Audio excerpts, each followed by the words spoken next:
नमस्कार दोस्तों, मैं मीतू सिंह आपका मेरे चैनल पर बहुत बहुत स्वागत है जिसका नाम है प्रयास टू वे ऑफ लर्निंग। दोस्तों, मैं हमेशा की तरह आपके लिए बहुत अच्छी सी वीडियो लेकर आई हूँ जो कि मैंने हिस्ट्री से ली है क्लास 6 के और chapter number 3 from gathering to growing food. तो आज हम इस चैप्टर के बारे में बात करेंगे। दोस्तों, यदि आपको इसको अच्छे से समझना है तो आप इस वीडियो को शुरू से लेकर लास्ट तक ज़रूर देखिएगा। मैं आपको इंग्लिश और हिंदी दोनों में कन्वे करूँगी। तो दोस्तों, चलिए हम शुरुआत करते हैं इस प्रयास की। सबसे पहले मैं आपको समरी के बारे में बताती हूँ।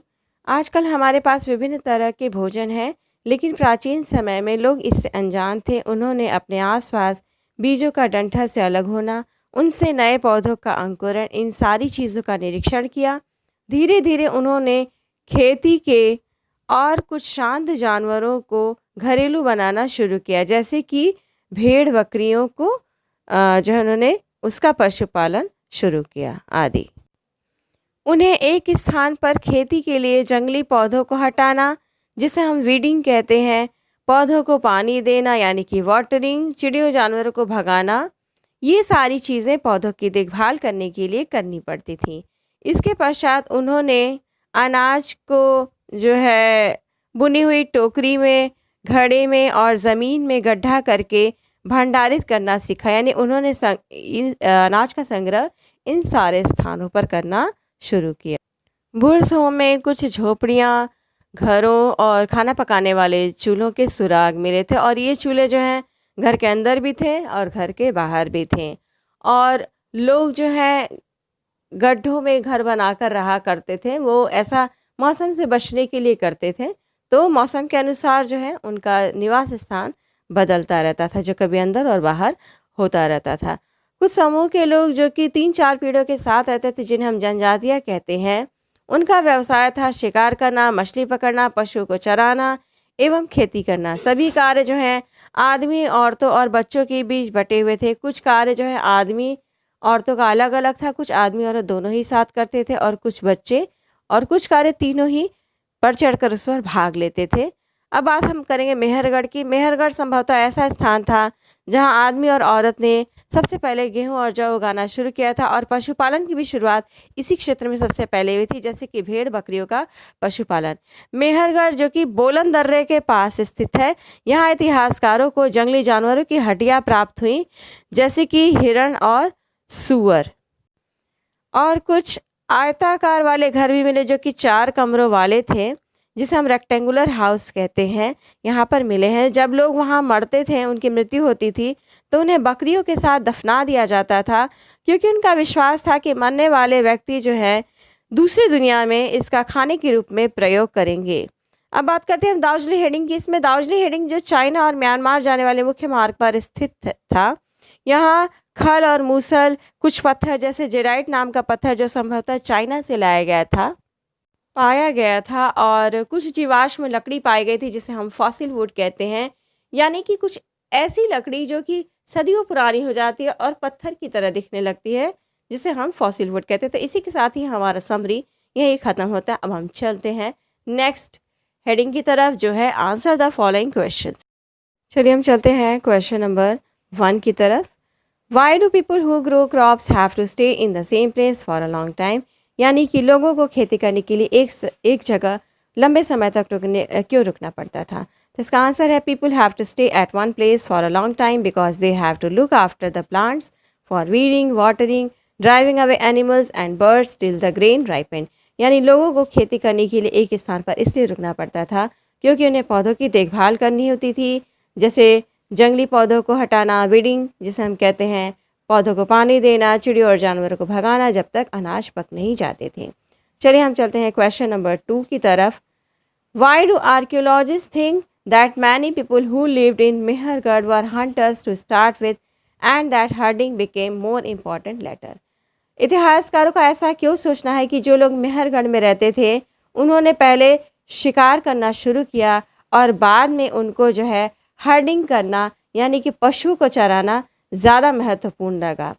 तो इसका आंसर हम देखते हैं। After excavating of Mehrgarh, archaeologist found bones of wild animals like deer and pig in earliest level and the bones of sheep and goats in the latter level. Thus they guess that herding became more important in later time.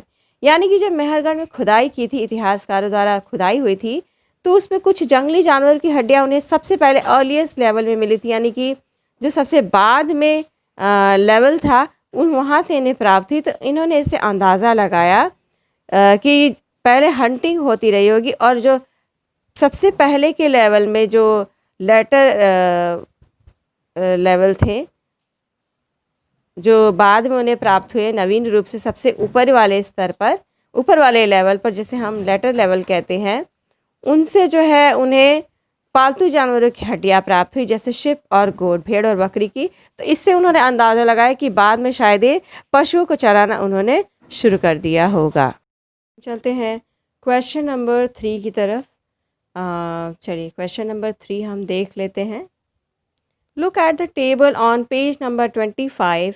If नैनियो wanted to eat rice, which are the places she should have visited? यानी कि table number 25 पर कुछ places name दिए हैं। यदि नैनियो जो है एक गर्ल है, उसे अगर चावल खाना होगा तो वो किस प्राचीन स्थान पर जाएगी तो उसे चावल मिलेगा। तो आंसर है Mahagara and Koldihwa are the places where she got rice to eat. यानी कि महागढ़ा और कोल्डिवा ऐसी जगहें हैं जहाँ पर उसे चावल खाने को मिलेगा।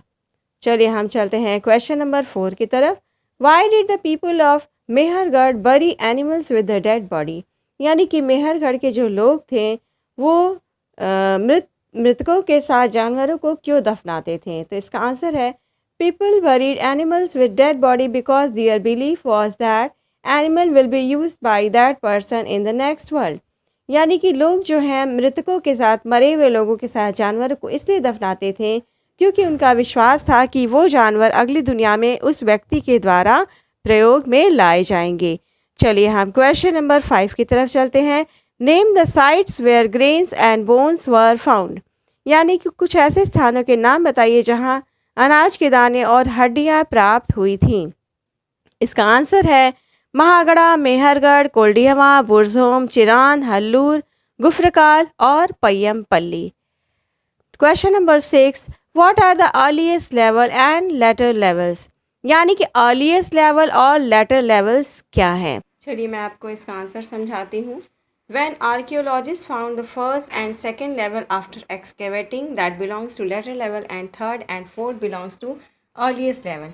यानी जब इतिहासकारों को पहला और दूसरा लेवल मिला तो ये लेवल जो था वो लेटर लेवल कहलाता था, जो हमें सबसे पहले स्तर मिले, और जो बाद के तीसरे और चौथे स्तर थे वो अर्लीस्ट लेवल कहलाए, यानी कि जो सबसे नीचे के स्तर थे वो सबसे प्राचीन काल के कहलाए। तो ये था इसका आंसर। यानी इतिहासकारों को जो ऊपर की सतहें मिली वो थी लेटर लेवल की, बिल्कुल नवीन युग की थी, और जो नीचे की सतहें मिली वो थी प्राचीन काल की। तो इस तरह से हम इनको बांट सकते हैं, अलग अलग बता सकते हैं। चलिए क्वेश्चन नंबर 7 हम देखते हैं। Where was Daojali Hading situated? यानी दार्जिलिंग हेडिंग कहाँ स्थित था? It was situated near the Brahmaputra Valley that close to routes leading into China and Myanmar. तो दार्जिलिंग हेडिंग जो है ब्रह्मपुत्र घाटी के पास, उस मुख्य मार्ग के पास स्थित था जो कि चाइना और म्यांमार को जोड़ता था। तो इस मुख्य मार्ग के पास दार्जिलिंग हेडिंग स्थित था। Question number 8. Where was Mehrgarh situated? Mehrgarh कहाँ स्थित था? It was situated in a fertile plain near the Bolan pass which was one of the main route to Iran. यह जो है एक उपजाऊ ज़मीन के पास, उपजाऊ ज़मीन और बोलन दर्रे के पास, दर्रा एक चीज़ होती है, मैं इसका आपको चित्र दिखा देती हूँ। तो ये बोलन पास है जिसके पास एक मुख्य रास्ता होके जाता था ईरान को, वहाँ ये स्थित था मेहरगढ़ आपका। नेक्स्ट देख लेते हैं question number 9. From where archaeologist found the remains of rectangular houses with 4 compartments? यानी कि इतिहासकारों को किस स्थान से आयताकार घर जो 4 कमरों के होते थे प्राप्त हुए? तो इसका उत्तर है Mehrgarh. Question number 10. Which was a place where men and women learn to grow barley and wheat first besides animal rearing? यानी कि ऐसा कौन सा स्थान है जहां आदमी और औरतों ने गेहूं और जौ और पशुपालन के अलावा गेहूं और जौ उपजाना सबसे पहले इसकी शुरुआत की थी? तो इसका आंसर है Mehrgarh. Question number 11, what are tribes यानी कि जनजातियाँ क्या हैं? When 2 or 3 generations live together in small settlements or villages whose families are related to one another and groups of such families form a tribe.